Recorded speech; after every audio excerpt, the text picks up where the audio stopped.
hermanos, hay un aspecto dentro del ministerio del apóstol Pablo que siempre me ha impresionado. Y es que cuando él hace un resumen de lo que ha sido su ministerio y vincula los eventos complejos, por decir menos, que le ha tocado enfrentar, al hacerlo casi que los coloca en un grado inferior cuando se refiere a lo que mayor inquieta su corazón, mayor inquieta su ser. Y eso es la preocupación por las iglesias. Este pasaje que voy a leer, ustedes lo conocen, voy a leerlo y después les doy la cita. Pablo dice en torno a lo que le ha tocado vivir en su ministerio: en azotes sin número, en cárceles más, en peligro de muerte muchas veces. De los judíos 5 veces he recibido 40 azotes menos 1.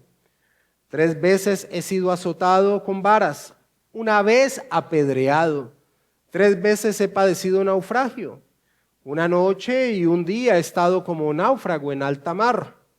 En camino muchas veces, en peligro de ríos, peligro de ladrones, peligro de los de mi nación, peligro de los gentiles, peligros en la ciudad, peligros en el desierto, peligros en el mar, peligros entre falsos hermanos, en trabajo y fatiga, en muchos desvelos, en hambre y sed, en muchos ayunos, en frío y desnudez. Pero termina señalando: y además de otras cosas, lo que sobre mí se agolpa cada día, la preocupación por todas las iglesias. ¿Quién enferma y yo no enfermo? ¿A quién se le hace tropezar y yo no me indigno? Esto está en 2 Corintios capítulo 11, versículo 23 al 29. Y es como si Pablo dejase en un segundo plano todo lo que ha expresado, que son cosas muy complejas: ser azotado, en peligros constantemente, en naufragar, muchas situaciones muy complejas, en haber sido apedreado, pero quedan como en un segundo plano cuando él dice lo que mayor le pesa en su ser, en su corazón: la preocupación por las iglesias, dice el apóstol Pablo. En la mañana de hoy, en torno al estudio del libro de los Hechos de los Apóstoles, la porción que vamos a desarrollar, vamos a ver una ilustración de esta verdad, de cómo el apóstol Pablo tenía una gran carga en su corazón en torno al desarrollo de las iglesias. Después de pasar el día del Señor con los creyentes en el puerto de Troas, como estudiamos hace 8 días, celebrando el día del Señor, y quedándose hasta el amanecer del día siguiente exponiéndoles la verdad de la palabra del Señor, ellos van a tomar, y ahí digo ellos, junto al apóstol Pablo, Lucas y las personas que lo acompañaban hacia Jerusalén para llevar la recolecta de ayuda a los hermanos judíos cristianos en Jerusalén. Dice el versículo 13, el médico Lucas: nosotros adelantándonos, versículo 13 de Hechos 20, nosotros adelantándonos a embarcarnos, navegamos a Asón para recoger allí a Pablo, ya que así lo había determinado, queriendo él ir por tierra. Pablo no toma esa nave, ese barco, sino que se va por tierra hasta Asón, mientras que la nave hace un recorrido por las costas hasta llegar a esa ciudad de Asón. Era un recorrido que a veces se volvía más largo por mar que por tierra, por ese, digámoslo así, vincular pues es el territorio hasta llegar a Asón. Pero no se nos dice por qué el apóstol Pablo no tomó el barco, sino que se fue a pie. Muchos comentaristas dicen que se debió a que él quería pasar más tiempo con los creyentes allí en Troas, y es muy posible viendo la pasión que tenía el apóstol Pablo por compartir el evangelio. Versículo 14. Cuando se reunió con nosotros en Asón, dice Lucas está escribiendo cuando Lucas está allí, cuando se reunió con nosotros en Asón, tomándole a bordo, vinimos a Mitilene. Navegando de allí, al día siguiente llegamos delante de Quío, y al otro día tomamos puerto en Samos, y habiendo hecho escala en Trogilio, al día siguiente llegamos a Mileto. Y dice el versículo 16, porque Pablo se había propuesto pasar de largo a Éfeso para no detenerse en Asia, pues se apresuraba por estar el día de Pentecostés, si le fuese posible, en Jerusalén.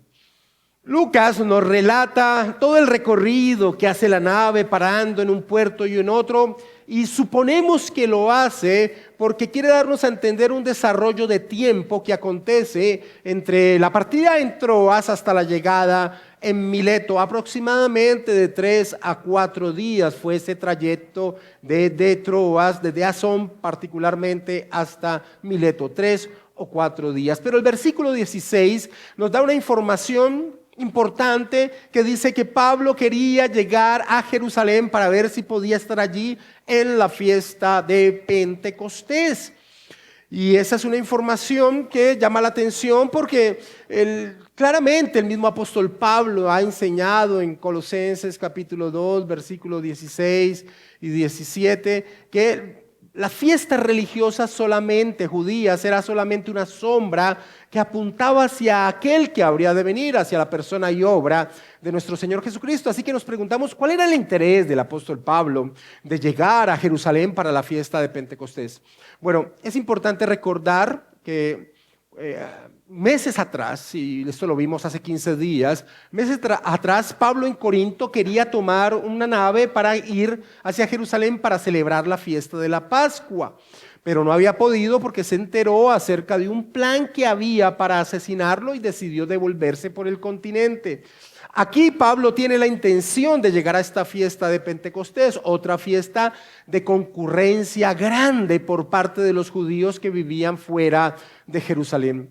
Así que nos preguntamos, ¿cuál es la intención del apóstol Pablo? Primero, de haber llegado a la fiesta de la Pascua y ahora de apresurarse para llegar a la fiesta de Pentecostés. Claramente no es por celebrar esa fiesta judía como algunos suponen, sino que Pablo quería tener un evento donde se reunieran muchos judíos, como eran las fiestas peregrinantes, incluyendo la Pascua o Pentecostés, se reunieran muchos judíos porque él ahí iba a presentar la ofrenda que había recogido de parte de los cristianos gentiles para presentársela a los hermanos judíos cristianos en Jerusalén que estaban padeciendo grandes penurias. ¿Por qué? Porque a través de eso Pablo quería mostrar la unión que hay entre los creyentes, la unión que hay del cuerpo de Cristo, judíos y gentiles unidos en torno a Cristo, y él quería aprovechar la gran cantidad de personas allí reunidas para hacer esa expresión de unidad por medio de esta recolecta que había él desarrollado por medio de las iglesias gentiles. Así que tenía un gran deseo de que no se le fuera a pasar otra fiesta como ya había ocurrido con la fiesta de la Pascua. Pero entendiendo esa prisa que tenía el apóstol Pablo, llama la atención lo que nos dice el versículo 17 de Hechos capítulo 20. Dice, enviando pues desde Mileto a Éfeso, hizo llamar a los ancianos de la iglesia. Si tenía tanta prisa el apóstol Pablo, y entendemos el por qué, ya había perdido una oportunidad con la fiesta de la Pascua meses atrás o días atrás desde Corinto, y ahora aquí con esa premura de llegar para la celebración de la fiesta de Pentecostés, Pablo se detiene en Mileto y hace llamar a los ancianos de la iglesia de Éfeso. Tenemos que entender que el tiempo llevado para hacer llamar a los ancianos de la iglesia de Éfeso iban a desarrollarse unos de 4 a 6 días, 2 o 3 días de camino de aquella persona que iba a convocarlos, y desde Éfeso hasta Mileto otros 2 o 3 días. Así que de 4 a 6 días demoraría solo el hecho de ir a llamar y de que estos ancianos viniesen a reunirse con el apóstol Pablo. ¿Por qué este contraste? ¿Por qué Pablo, si tenía prisa, se detiene allí a llamar a los ancianos de la iglesia de Éfeso? Y es precisamente la muestra de la carga que había en el corazón, la preocupación que había en el corazón del apóstol Pablo por las iglesias. Porque aquí se vincula con los ancianos de la iglesia de Éfeso.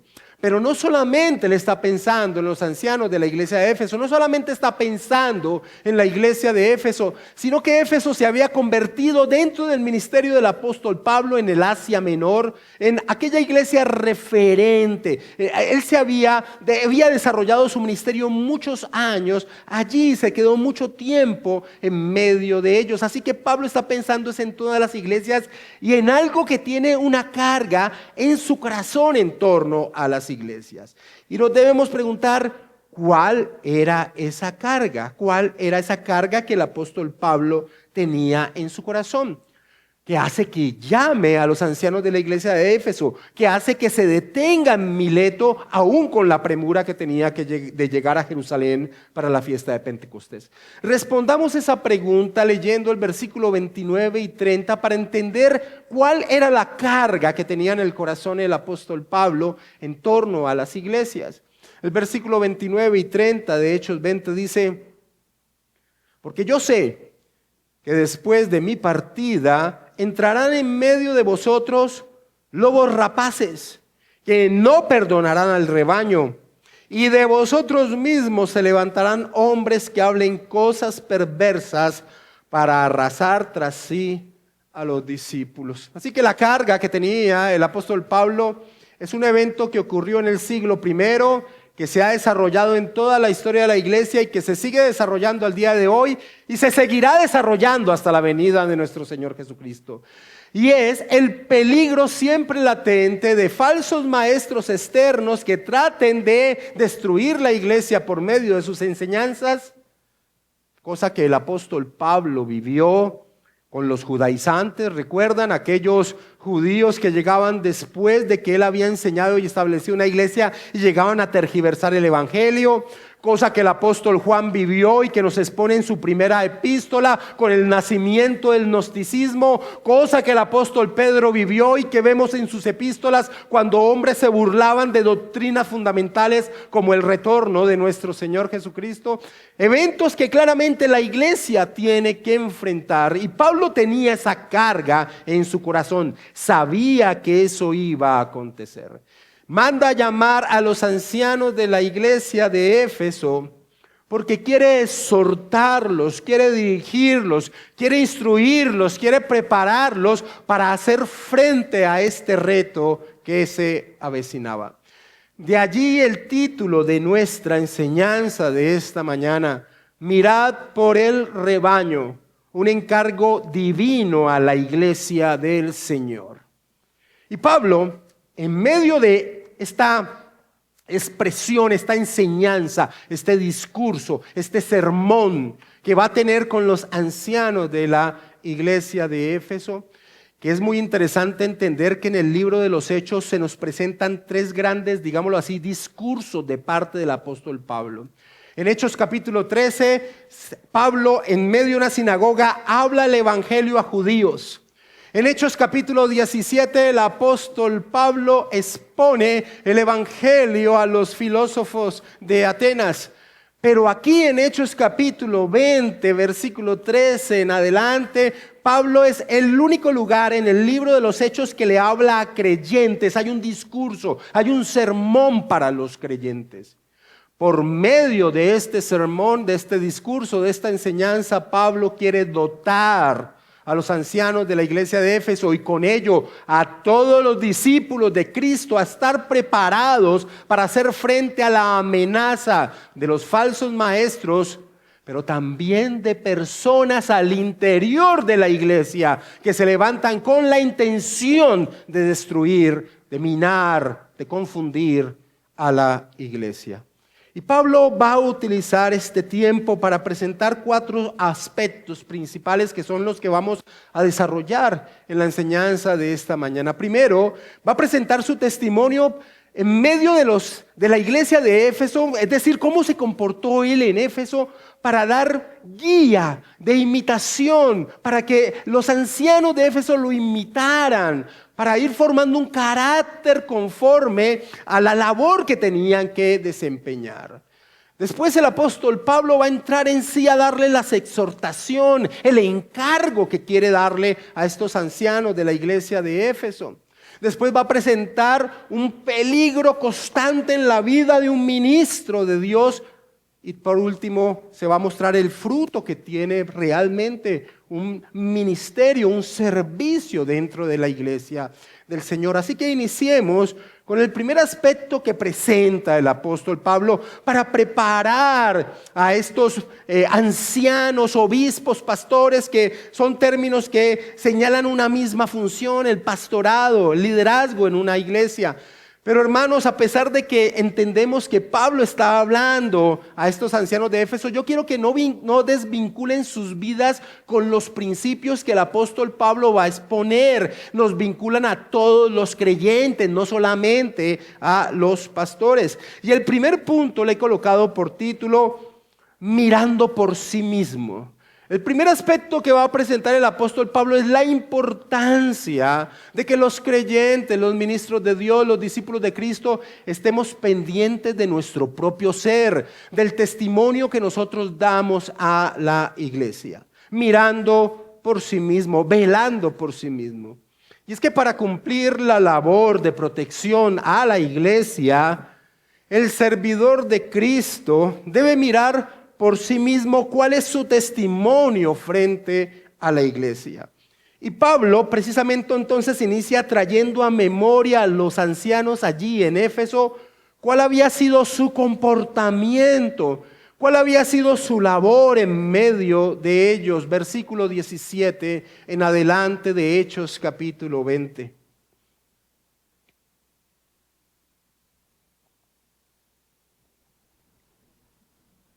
Enviando, pues, desde Mileto a Éfeso, hizo llamar a los ancianos de la iglesia. Cuando vinieron a él, les dijo: vosotros sabéis cómo me he comportado entre vosotros todo el tiempo, desde el primer día que entré en Asia, sirviendo al Señor con toda humildad y con muchas lágrimas y pruebas que han venido por las acechanzas de los judíos. Y como nada que fuese útil, he rehuido de anunciaros y enseñaros públicamente y por las casas, testificando a judíos y a gentiles acerca del arrepentimiento para con Dios y de la fe en nuestro Señor Jesucristo.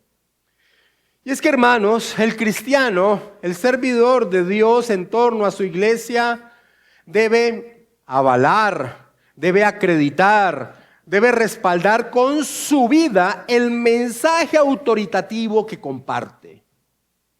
El testimonio de nuestras vidas es lo que le da peso al mensaje que estamos hablando. Pablo inicia trayendo a memoria de los ancianos de Éfeso cuál ha sido su comportamiento en medio de ellos, el cual salió a flote una característica del carácter del apóstol Pablo que tuvo en medio de ellos. Pablo les dice: vosotros sabéis cómo me he comportado entre vosotros todo el tiempo, desde el primer día que entré en Asia. Hermanos, guardar el testimonio propio en pos de cuidar a la iglesia del Señor es fundamental. Porque, hermanos, no sirve de nada tener grandes dotaciones para la enseñanza si nuestra propia vida no avala lo que estamos compartiendo. Por el contrario, es una gran afrenta al Señor, es un gran daño a la iglesia, una vida que abre su boca para compartir, una persona que abre su vida para compartir, pero que con su vida no respalda lo que está hablando. ¿Y por qué es un gran daño a la iglesia? Porque hace que el bendito tesoro de la palabra del Señor quede en entredicho por causa del mal testimonio que se da. Así que nosotros debemos ser muy celosos en torno a nuestro propio ser, a cuál es el testimonio que estamos dando ante los demás. Robert Murray McCheyne lo señalaba de esta manera. Él decía: la mayor necesidad de mi pueblo es mi santidad personal. La mayor necesidad de mi pueblo, decía este pastor, es mi santidad personal. Y Spurgeon dijo lo siguiente a sus estudiantes: cuando les decimos, mis queridos hermanos, que cuiden su vida, queremos decir que tengan cuidado incluso con las minucias de su carácter. Eviten las pequeñas deudas, la impuntualidad, los chismes, los apodos, las pequeñas peleas y todos esos pequeños vicios que llenan el ungüento de moscas, termina señalando Spurgeon.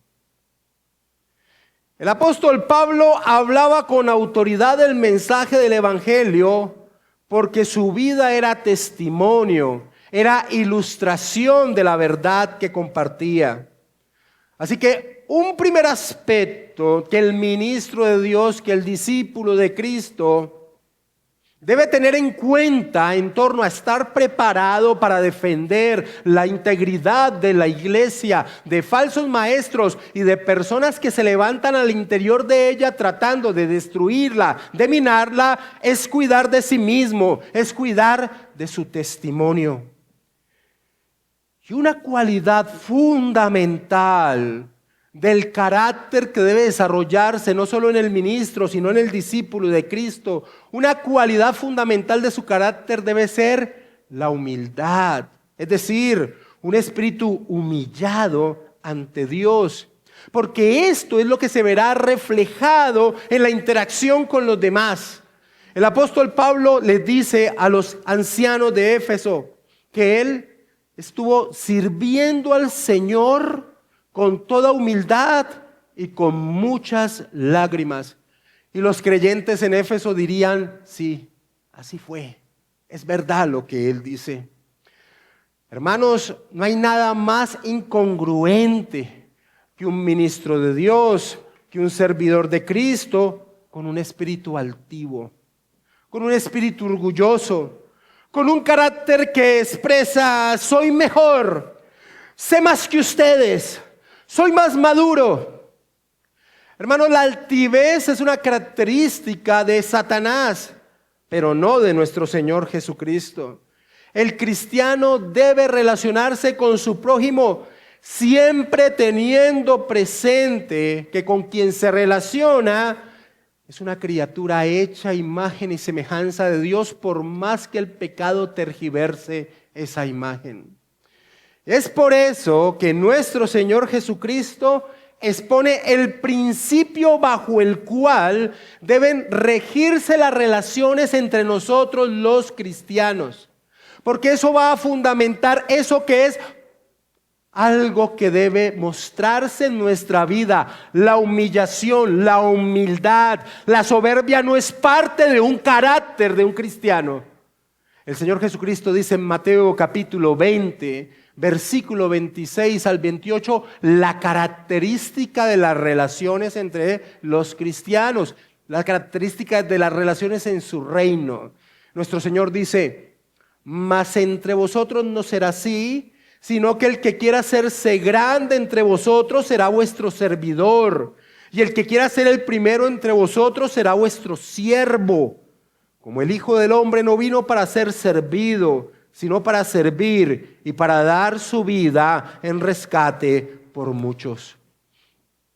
También el mismo apóstol Pablo ha expuesto este principio de humildad en medio de las relaciones y lo hace trayendo de ejemplo a nuestro Señor Jesucristo, quien siendo Dios se humilló tomando una naturaleza humana.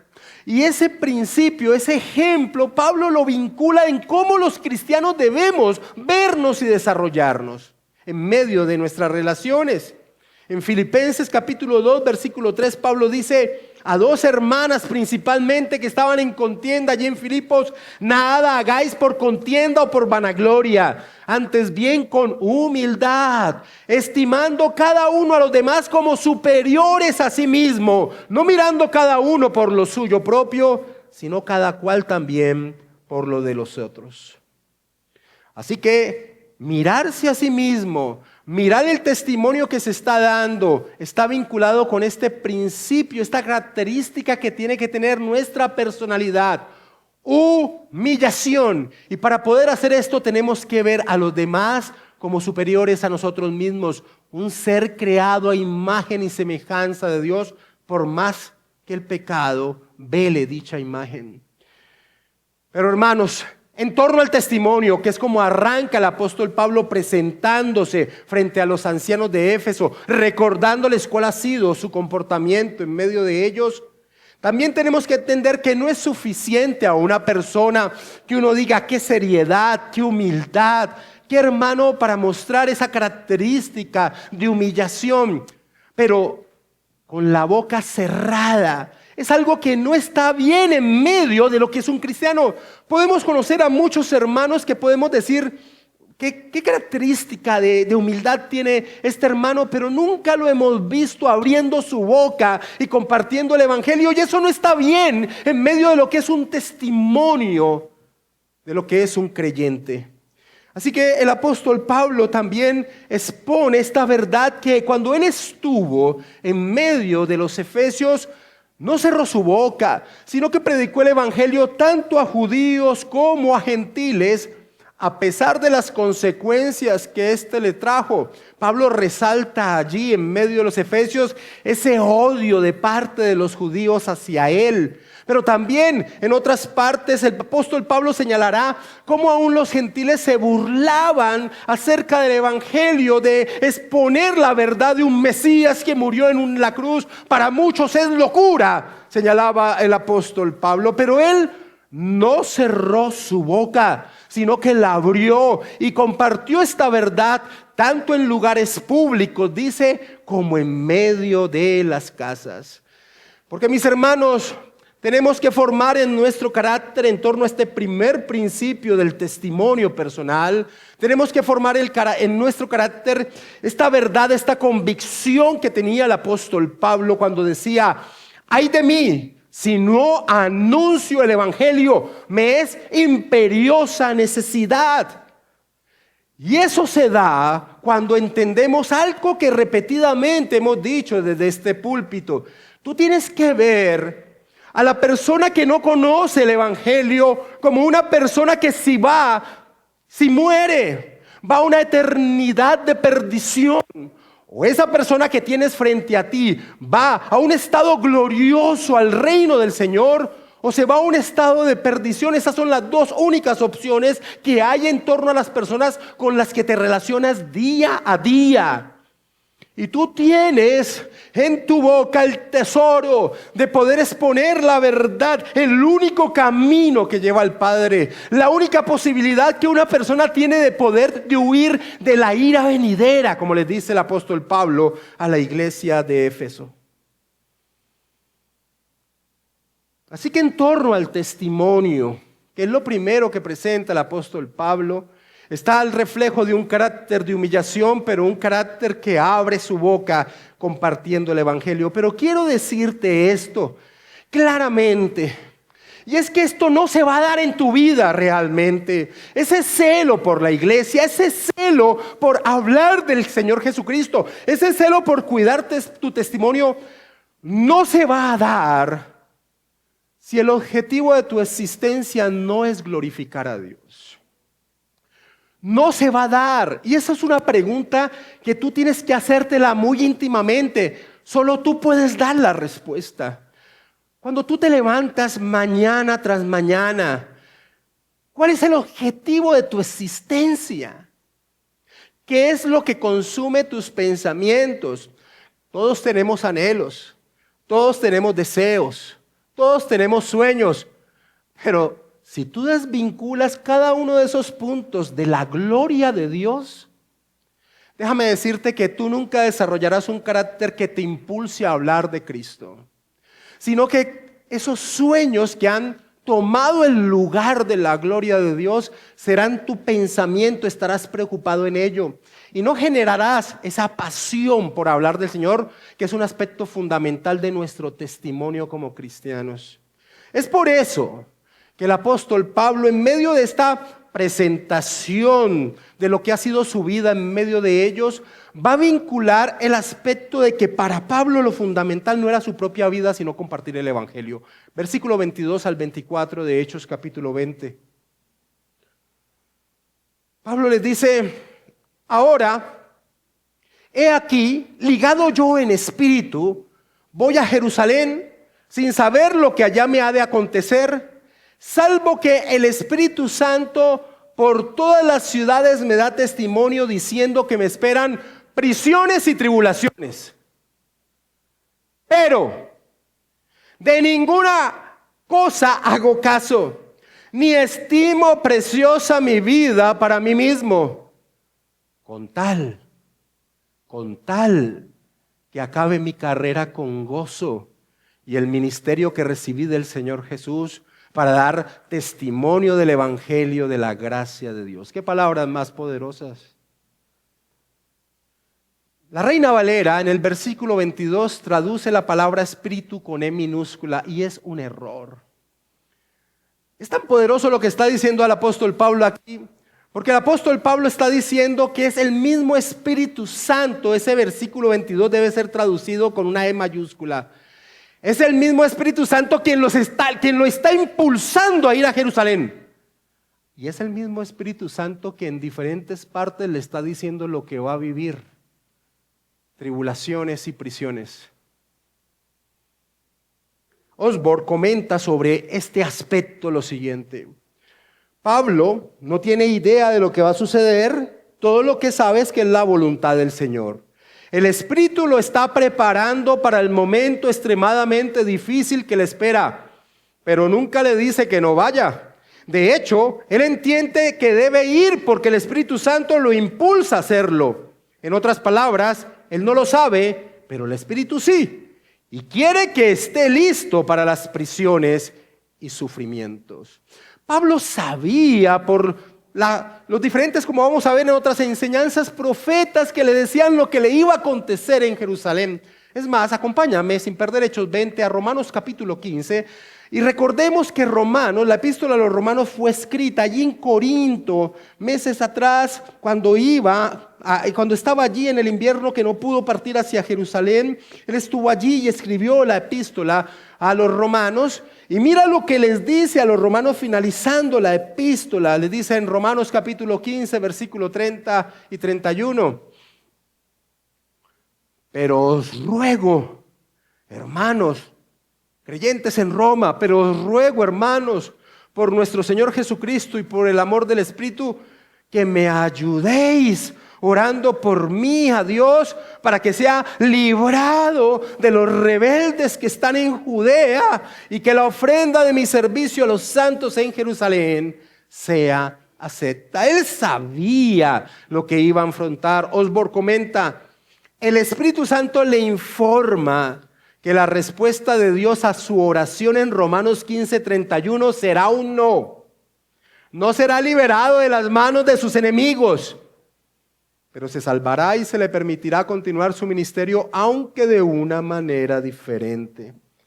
Así que el apóstol Pablo sabía que en Jerusalén las cosas no serían fáciles, pero nos debemos preguntar: ¿qué pasó? ¿Desistió de su propósito? No. ¿Y por qué? Hermanos, porque el objetivo de este peregrinaje de vida del apóstol Pablo era terminar bien su carrera. El objetivo era terminar bien su carrera. ¿Qué expresión más gloriosa? ¿Cuál es el objetivo de tu vida? Terminar bien mi carrera. ¿Con quién? ¿Con quién? ¿Cuál es el tesoro más grande? ¿Con quién vas a quedar bien? ¿Qué vas a terminar bien? Mi objetivo de vida es glorificar a Dios. Si ese no es el propósito, mis amados hermanos, es muy difícil realmente que nuestra vida se cuide a sí mismo, vele su testimonio, abra su boca para compartir el evangelio. Y una ayuda, mis amados hermanos, que nos permite centrarnos realmente en torno a cuál debe ser nuestro objetivo. Mira, hermano, es imposible hacer una expresión ilustrativa de la diferencia de lo que es la temporalidad versus la eternidad. No la hay. No cabe en la mente. Algunos la han representado como un gran lienzo, como si esta pared fuera un lienzo y la temporalidad fuera, ese lienzo fuera la eternidad y la temporalidad fuera un puntito. Un buen pensamiento para centrar nuestra vista en lo que es real, es decir, en lo eterno, es tener siempre presente a la muerte. Porque la muerte nos expone la transitoriedad de esta vida. Hace que nuestra mirada se enfoque con la perspectiva correcta.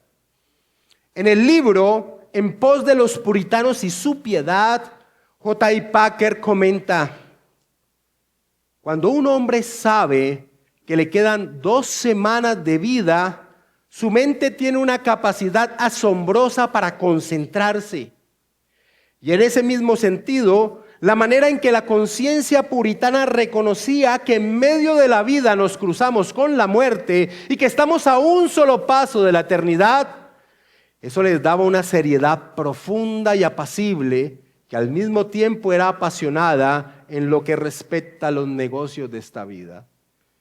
En esa época la muerte, la tasa de mortalidad eran muy grandes en sus hijos, en sus propias edades de vida. La muerte era algo común, entraba continuamente a las casas. El porcentaje de muertes de sus hijos era inmensa. Hace poco, y no sé si es acertado el dato, dice que John Owen tuvo muchos hijos, pero solo uno llegó a la edad de adultez. La muerte era algo común y eso les ayudaba a centrarse correctamente en torno al objetivo, a la realidad que debe tener nuestra existencia: vivir para la gloria de Dios. Así que la muerte es un buen pensamiento. Y mis hermanos, para aquellos que hemos transcurrido ya un periodo de vida, yo tengo 51 años, voy a cumplir 52 y soy consciente de que no voy a vivir lo que ya he vivido. Y la muerte se vuelve cada vez más en algo cercano. Y eso está bien, porque nos ayuda a enfocarnos. Y mi objetivo, y le pido al Señor en su misericordia que sea así, es acabar bien la carrera. Acabar bien la carrera. Pero quiero decirle a los jóvenes, con toda la potencia que sienten en sus cuerpos, que la muerte siempre está presente. Así que la muerte es un buen pensamiento.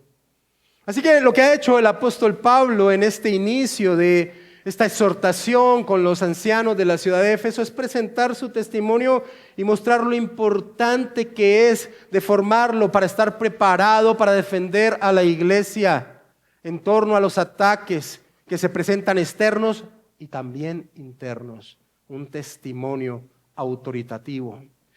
El segundo punto de exhortación que realiza el apóstol Pablo a los ancianos de la ciudad de Éfeso, allí en Mileto, es básicamente el corazón de ese discurso, porque va a presentar el encargo a estos ancianos de Éfeso de cuidar de la iglesia de Cristo. Y este segundo punto le he colocado por título: el sagrado encargo, mirando por el rebaño de Dios, versículo 25 de Hechos 20 en adelante.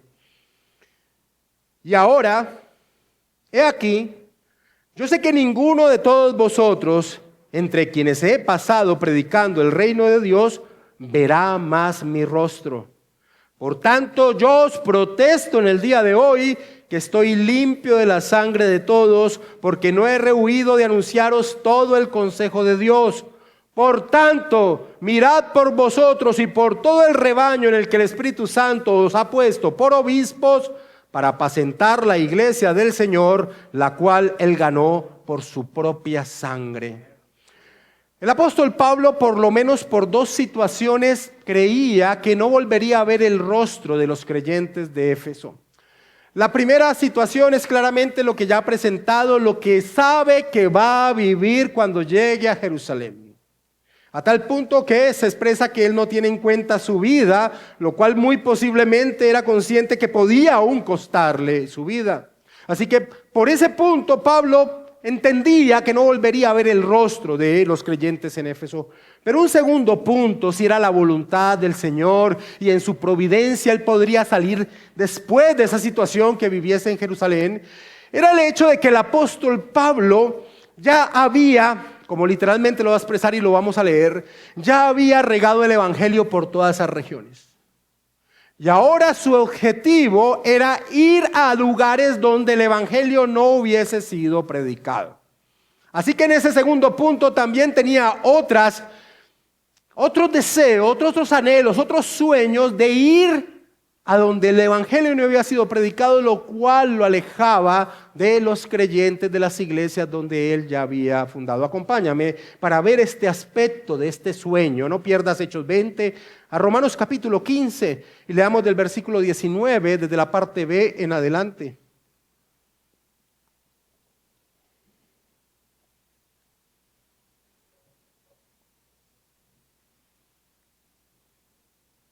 Pablo les dice allí en Corinto, unos meses antes, escribiendo a los creyentes de la ciudad de Roma lo siguiente.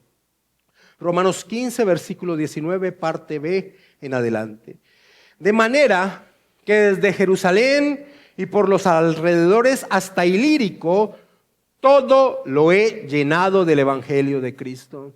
Y de esta manera me esforcé a predicar el evangelio, no donde Cristo ya hubiese sido nombrado, para no edificar sobre fundamento ajeno, sino como está escrito: aquellos a quienes nunca les fue anunciado acerca de él, verán, y los que nunca han oído de él, entenderán. Por esta causa me he visto impedido muchas veces ir a vosotros, pero ahora, le dice a los romanos, no teniendo más campo en estas regiones, porque lo he llenado todo del evangelio, y deseando desde hace muchos años ir a vosotros, cuando vaya a España, ir a vosotros, porque espero veros al pasar y ser encaminado allá por vosotros una vez que haya gozado con vosotros. Así que el apóstol Pablo tenía la intención de ir más allá donde el evangelio no había llegado, y esa es otra razón por la cual asume que no volverá a ver el rostro de aquellos ancianos de Éfeso.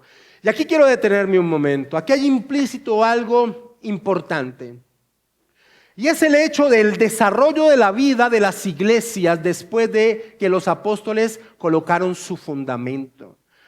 Los apóstoles, como el apóstol Pablo, colocan el fundamento sobre el cual las iglesias deben desarrollar sus vidas, sus tiempos, sus acontecimientos. Ese fundamento es el evangelio, la predicación apostólica. En Efesios capítulo 2, versículo 20, Pablo lo expresa bien. Le dice: edificaos sobre el fundamento de los apóstoles y profetas, siendo la principal piedra del ángulo Jesucristo mismo. Los apóstoles colocaron el fundamento. Las iglesias de todos los tiempos, incluyendo esas iglesias donde ya no iban a tener la presencia de los apóstoles, tenían que desarrollar sus vidas en torno a esa verdad. La verdad donde la principal piedra del ángulo es Jesucristo. Y entonces el apóstol Pablo, guiándolos en torno a esa realidad de que no iba a volver a estar con ellos, eso era lo que él entendía, va a darles el consejo de la labor que tienen que realizar en medio de la iglesia. Y lo va a hacer colocándose una vez más él de ejemplo. Y él les dice que mientras estuvo con ellos, no rehusó darles todo el consejo de Dios.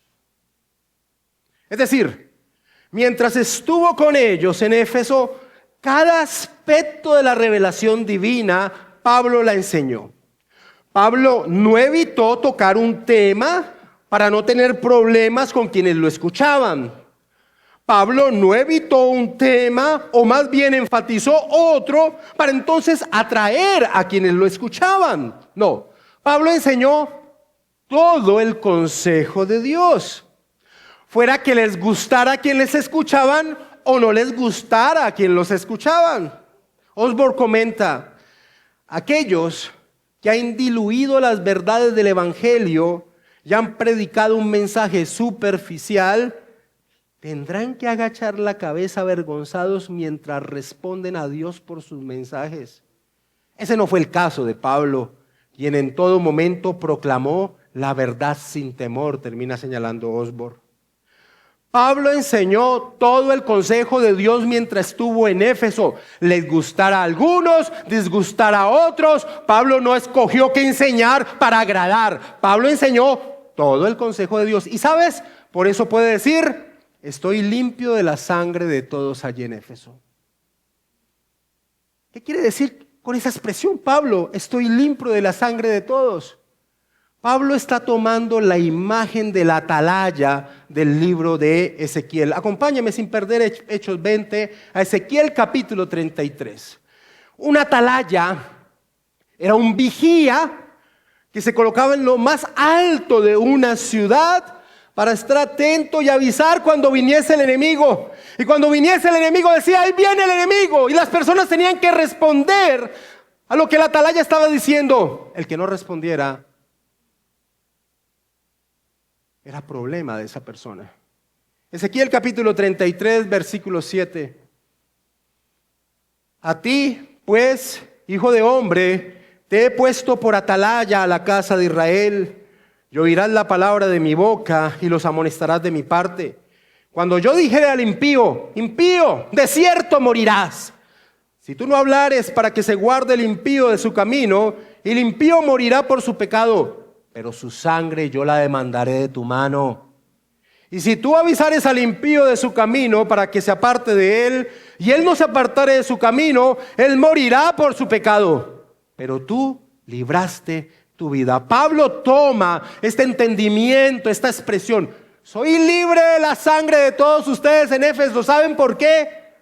Porque les he enseñado todo el consejo de Dios, todo el consejo de Dios.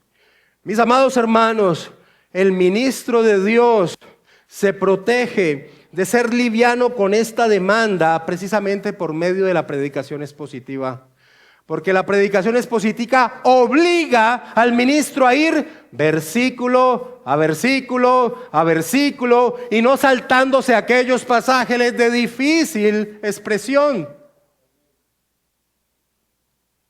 La predicación expositiva evita que el ministro, según su perspectiva, escoja el mensaje que la iglesia necesita, sino que se ciñe a todo el consejo de Dios. Porque todo el consejo de Dios es lo que necesita la iglesia del Señor Jesucristo. El apóstol Pablo dice, toda la escritura es exhalada por Dios, no una parte, unas porciones, no. Toda la escritura es exhalada por Dios. Es útil para enseñar, para redarguir, para corregir, para instruir. Y dice, a fin de que el hombre de Dios sea perfecto, preparado para toda buena obra. Todo el consejo de Dios. Hay una historia que me ha impactado siempre que la escucho relatar, que tiene que ver con ese hecho de estar libre de la sangre de otros por habernos quedado callados. Y esta historia es en torno a un sueño que tiene un padre de familia. En el sueño, este padre de familia se encuentra en el juicio final y ve a una inmensa multitud reunida de personas siendo juzgadas. Y entre esa multitud observa un joven que se encuentra ante sus padres. Y con una expresión de dolor, de reproche, de desesperación, este joven señala a sus padres y les recrimina amargamente por su destino eterno. Les dice, padre, madre, ¿por qué nunca me hablaron de Cristo? ¿Por qué no me enseñaron el camino de la salvación? Ustedes me enseñaron a comer, a vestirme, a trabajar, a estudiar, a buscar una vida cómoda en la tierra, pero nunca me hablaron de mi alma, de la eternidad de Jesús. Por su negligencia, ahora voy a un lugar de tormento eterno. Lógicamente, este hombre al despertarse del sueño se recriminó del poco tiempo invertido en torno a la salvación de las almas de sus hijos. Hermanos, el apóstol Pablo no tendría esa carga si en ese día se topara con el rostro de algunos de allí de Éfeso, porque él predicó todo el consejo de Dios, todo el consejo de Dios. Y Pablo desea, anhela que los ancianos de Éfeso le imiten en esta labor, que se desgasten en torno a la iglesia que les ha sido confiada. De allí que le recuerda entonces a quién pertenece la iglesia, versículo 28 de Hechos 20. Por tanto, mirad por vosotros y por todo el rebaño en que el Espíritu Santo os ha puesto por obispos para apacentar la iglesia del Señor, la cual Él ganó por su propia sangre. Qué costo sublime, qué valor que tiene la iglesia, qué amor. De allí la exhortación: protejan a la iglesia, porque siempre se levantarán peligros externos y peligros internos. Eso ha sido en el siglo I, ha sido en el desarrollo de la iglesia y sigue siendo así al día de hoy y seguirá siendo así hasta el retorno del Señor Jesucristo. Esta expresión del versículo 28 adquiere mayor potencia cuando entendemos que la mejor traducción es que dice: para apacentar la iglesia de Dios, la cual Él ganó por su propia sangre.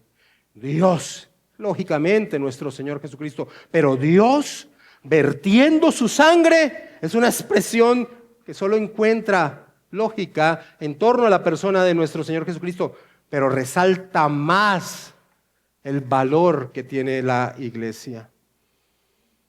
Mis hermanos, ¿agradamos a Dios o agradamos al hombre por medio de la predicación de la palabra del Señor? De parte de Dios predicamos y delante de Dios. Nunca debe olvidarlo el predicador. Su labor se cumple de parte de Dios, trae el mensaje escritural, pero debe entender que lo hace delante de Dios.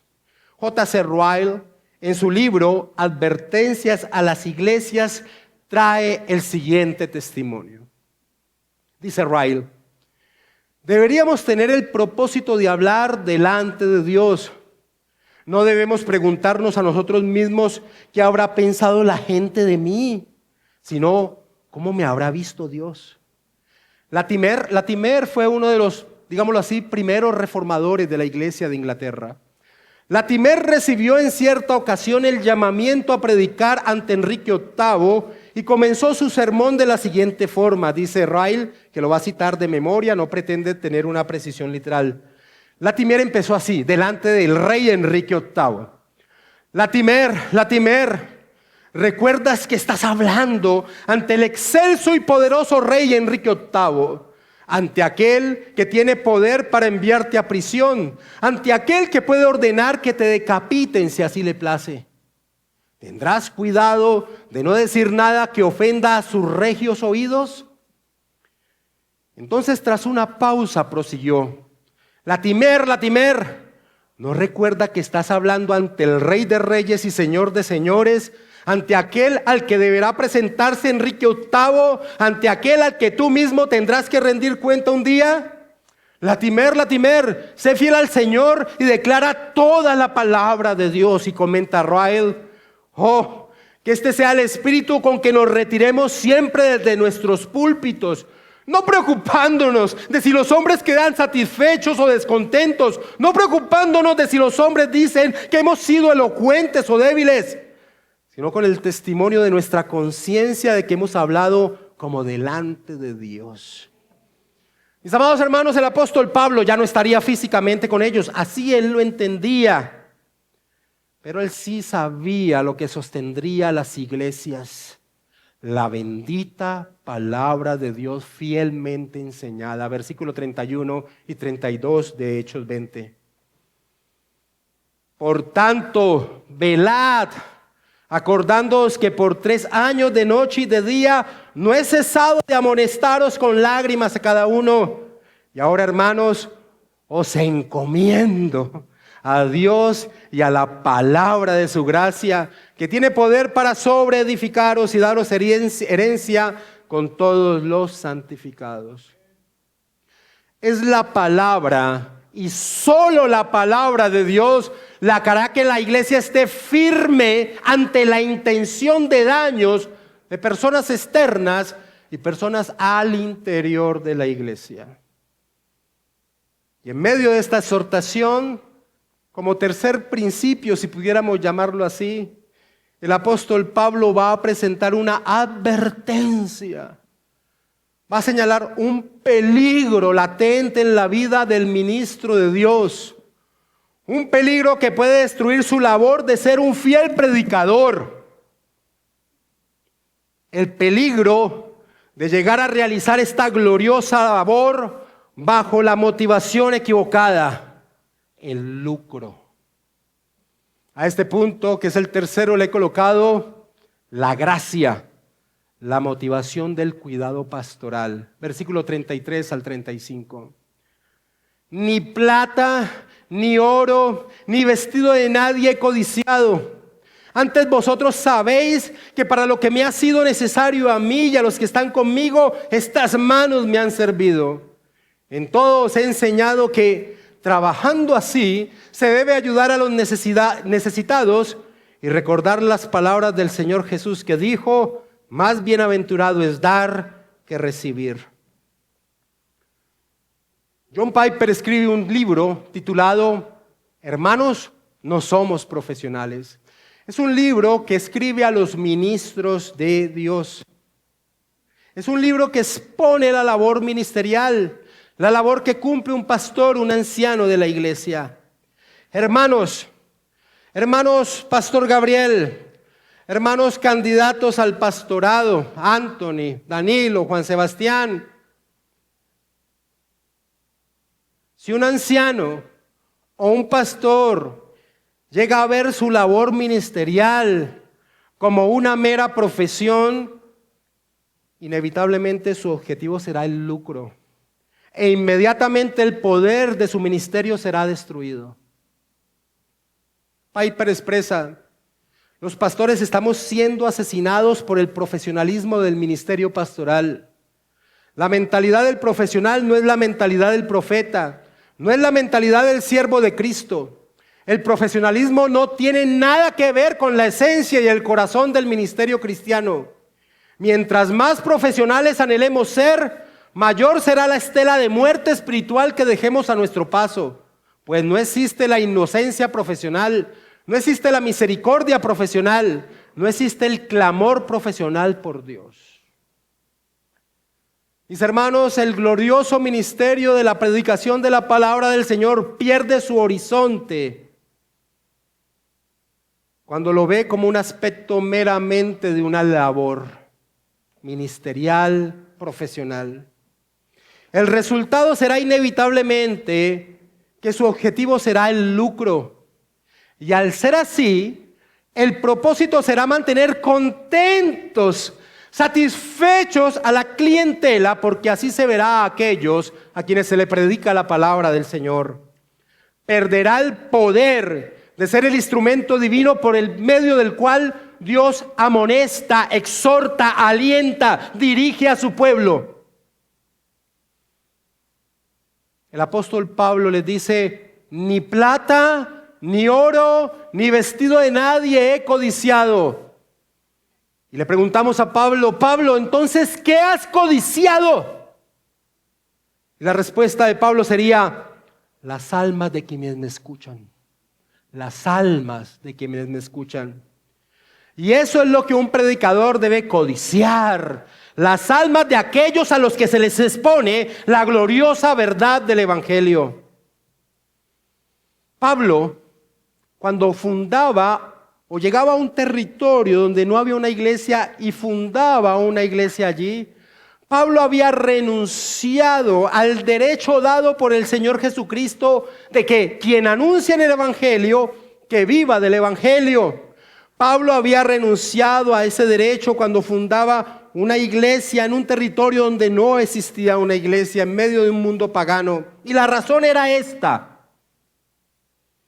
no quería ser asociado con la cantidad de palabreros que recorrían los territorios del imperio hablando novedades que las personas pagaban por escuchar. Osborne comenta: los oradores itinerantes, siendo una forma importante de entretenimiento en el primer siglo, eran conocidos por su codicioso deseo de ganancia personal. En una ciudad importante como Éfeso, esto habría sido especialmente cierto, por lo que deseaba enfatizar Pablo que nunca le interesó ninguna compensación de este tipo. No somos profesionales. No era el lucro lo que motivó a Pablo a predicar el evangelio, fueron las almas de aquellos a quienes predicaba. Si esa, hermanos, Pastor Gabriel, Danilo, Anthony, Juan Sebastián, si esa no es la motivación que tenemos, vamos a terminar viendo nuestra labor como una mera actividad profesional. Y así habrá perdido todo el poder espiritual el mensaje que compartimos. Pero hermanos, entendiendo esto, aunque la motivación del apóstol Pablo eran las almas de los hombres, eso no significaba que descuidara las necesidades materiales de ellos.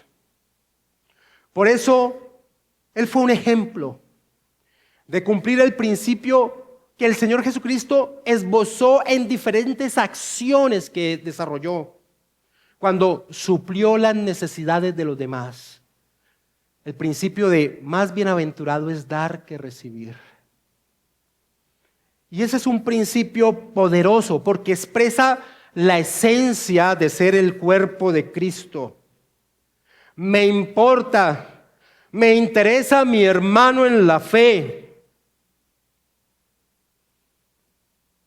Cuando ese principio se forma en nuestro ser, ayuda a desligarnos de nuestro pecaminoso actuar egocentrista.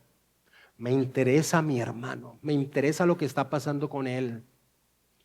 Mis hermanos, y en un pequeño desarrollo de ese principio en nuestra iglesia local, tenemos la oportunidad de bendecir a un hermano por medio de la canasta de alimentos.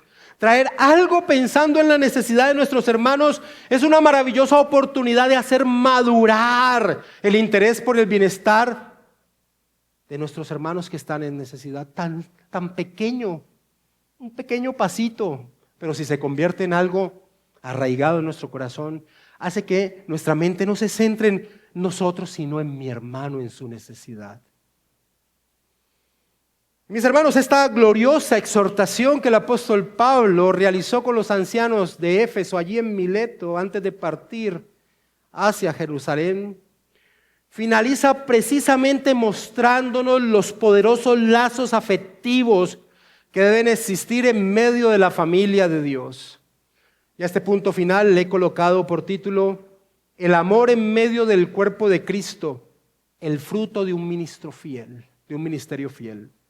El amor en medio del cuerpo de Cristo, el fruto de un ministerio fiel, versículo 36 al 38. Cuando hubo dicho estas cosas, se puso de rodillas y oró con todos ellos.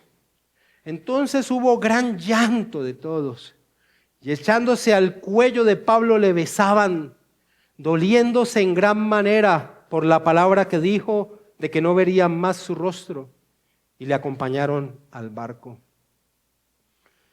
Coloca en tu mente esa imagen, unidos de rodillas orando. Es la ilustración de la fuente, la raíz de la poderosa unidad entre los cristianos. Somos uno en Cristo. Uno en Cristo. Mis hermanos, termino con unas aplicaciones. A través de este relato que nos trae el médico Lucas de la despedida de Pablo, de los ancianos de Éfeso, vemos el corazón de un verdadero ministro, de un verdadero servidor de Dios, uno que está centrado en el desarrollo de la iglesia. El centro de este mensaje puede ser resumido en el versículo 28 de Hechos 20.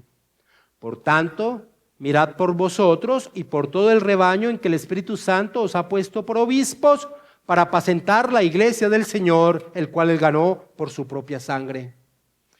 Pero hermanos, como he intentado hacerlo, este no es un mensaje solo para pastores, sino que este mensaje es un encargo divino para toda la iglesia del Señor. Todos los que somos miembros de la Iglesia Bautista Reformada de Sion Jesús somos responsables de su bienestar. Somos responsables de protegerla contra ataques externos y ataques internos. Cada uno de nosotros debe mirar por sí mismo en torno a nuestro crecimiento en santidad en torno a nuestro testimonio, porque solo madurando llegaremos a ayudar a nuestros hermanos en este crecimiento que es una orden que tiene el cristiano. De allí que es importante que nos preguntemos qué área de nuestras vidas necesito mirar con mayor diligencia. Cada uno de nosotros debe valorar, amar y proteger a nuestra iglesia local. Hermanos, oren por sus pastores, oren por sus pastores, oren por los diáconos. Tienen el pesado encargo de apacentar un rebaño que Cristo ganó con su sangre. Apóyenlos, respétenlos, anímenlos, recuerden que son hombres con sus propias tribulaciones y luchas. Hermanos, involúcrense en la vida de los unos a los otros. Pregúntense, ¿quién necesita de mí? ¿Quién está sufriendo en silencio? ¿Cómo podemos ayudarlo? No permitamos que sus cargas pasen desapercibidas por el cuerpo de Cristo. Y hermanos, seamos vigilantes fieles del bienestar espiritual de nuestra iglesia. Si escuchas doctrinas extrañas o ves actitudes que dañan la unidad, ora, exhorta, pero habla con los pastores o los diáconos. Protege la pureza del evangelio y la unidad del cuerpo de Cristo. El costo de ella fue la sangre del Dios hecho hombre. Ahora quiero terminar con esto. Si has venido por primera vez hoy a esta iglesia y por la misericordia del Señor ha abierto tu corazón para que estés atento a esta enseñanza y anhelas pertenecer a la familia de la fe, yo quiero decirte a ti que el Señor te hace la invitación de que vengas a Él y que descanses en Él, que confíes en Jesucristo solamente en torno a tu salvación.